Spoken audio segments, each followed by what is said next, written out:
26 de septiembre, un día relevante por lo que contábamos al principio del programa de Ayotzinapa, los familiares que siguen exigiendo la presentación con vida de sus hijos, la justicia, la verdad de lo que pasó esa noche en Iguala con los normalistas de la Normal Isidro Burgos, y un día al que hay que apelar, al que hay que exigirnos ser empáticos con quienes están buscando a sus desaparecidos. Estamos hablando de gente que se empobrece día a día, por meses, por años, por décadas, buscando a sus seres queridos, que invierten, que dejan de trabajar para empezar, piden prestado, empiezan a vender lo poco o lo mucho que tienen para poder pagar la búsqueda de su hija, de su hermano, de su madre, de quien sea, con sus propios medios. Compran palas, compran sombrillas, gastan en alimentos, te dicen babyface, oye, parece que tu familiar está enterrado aquí. ¿Dónde aquí? Tamaulipas, vámonos. No, que en Michoacán, vámonos a Michoacán. No, que en Zacatecas, vámonos a Zacatecas. Y no lo encuentras. Rascas la tierra con tus uñas, mujer, hombre, jóvenes, entregando todo para dar con sus desaparecidos, en medio de la revictimización, porque ellos también son víctimas, ¿no? Son víctimas del Estado, de estos crímenes de Estado que se cometen constantemente. Ayotzinapa es un ejemplo de un crimen de Estado. Las desapariciones en general lo son. ¿Por qué? Porque hay autoridades coludidas.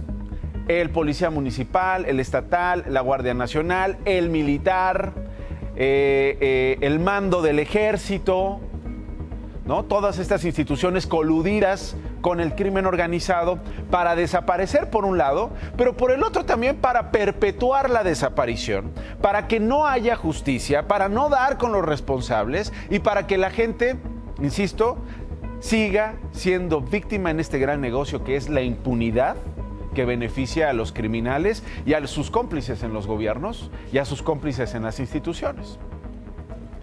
Se empobrecen las víctimas. Pero no todo es falta de dinero. En el gobierno que termina, a horas de que termine el gobierno del presidente Andrés Manuel López Obrador, la misión más importante de búsqueda de restos humanos se concentró en el precursor de la Revolución Mexicana. El presidente ha escrito, el presidente es autor de una investigación acerca del general Catarino Garza. Y el presidente gastó más de 90 millones de pesos suyos, dinero público, en encontrar restos. Restos es mucho decir, ya quisieran los familiares encontrar restos de sus seres queridos, un fémur, un hueso para poderlo enterrar, velar, poderle dedicar una ofrenda cada noviembre, poderle rezar. Apenas unos trocitos, unos 5 centímetros, con todo lo que implicó, con todo el gasto y la atención para el general Catarino Garza.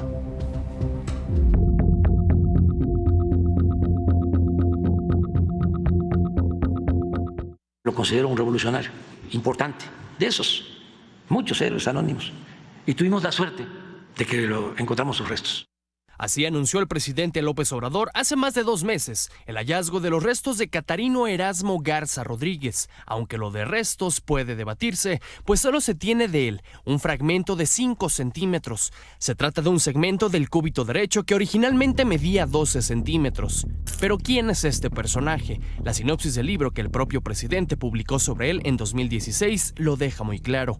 Un revolucionario olvidado que enfrentó a Porfirio Díaz y llamó a derrocarlo 18 años antes de que lo hiciera Francisco I. Madero en 1910. Catarino Garza nació en Matamoros, Tamaulipas, en 1859. Era periodista y con el paso de los años cambió las palabras por la acción. Pregonaba las ideas de no reelección presidencial, libre comercio, soberanía estatal y nacional y libertades políticas y civiles, así como la distribución de las tierras.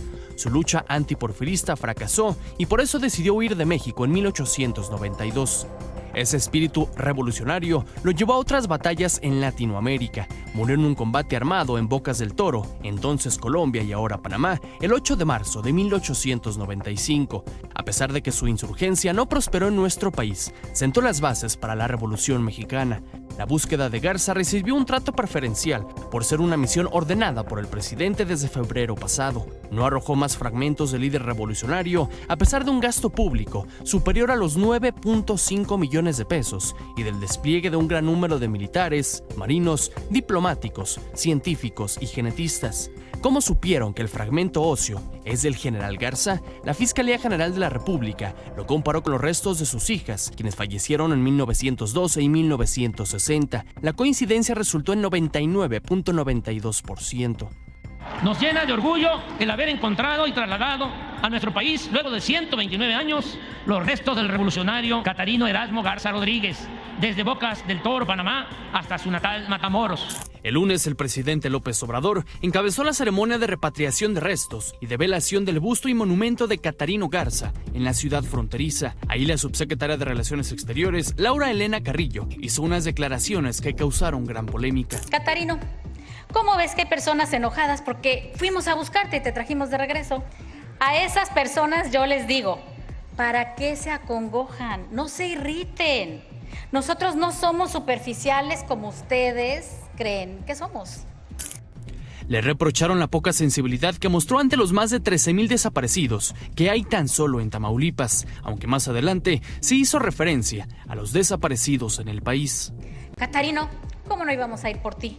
Nos hacías falta aquí, como nos hace falta cada mexicana, cada mexicano cuyo paradero desconocemos desde ayer o desde hace siglos, como nos hacen falta los que hemos perdido en una mina, en tierra caliente o en países lejanos. Para DPC, Diego Guerrero. Bueno, ahí está la historia. Ya están los detalles. Y es que justamente la administración del presidente López Obrador terminará con 72,172 cuerpos sin identificar. Sin identificar. Son cadáveres que ingresaron a los servicios médicos forenses entre 2006 y 2023 y que el gobierno no ha sido capaz de ponerles nombre. Gobierno federal, pero tampoco los municipales y los estatales. De todos estos cadáveres, el 48% llegó a las morgues durante la presidencia de López Obrador entre 2019 y 2023. Y a esta cifra hay que sumar que en el actual sexenio, que empezó en el 2018, han desaparecido 51,791 personas. Y una cosa importante, Babyface, son 51,791 personas reportadas. Hay mucha gente que no reporta a su desaparecida o a su desaparecido por miedo, o no hay registro de esa desaparecida o ese desaparecido por corrupción en las fiscalías.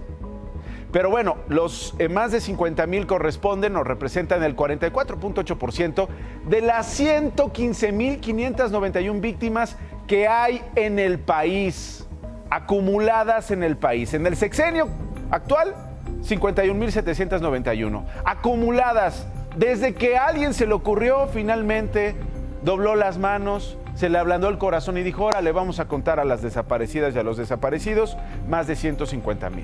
Hablamos con Delia Quiroa. Ella, como usted sabe, es vocera del Colectivo Nacional de Víctimas 10 de marzo y de la Unión de Colectivos de Madres Buscadoras de Tamaulipas, para conocer su opinión sobre el rescate, la búsqueda del desaparecido Catarino Garza.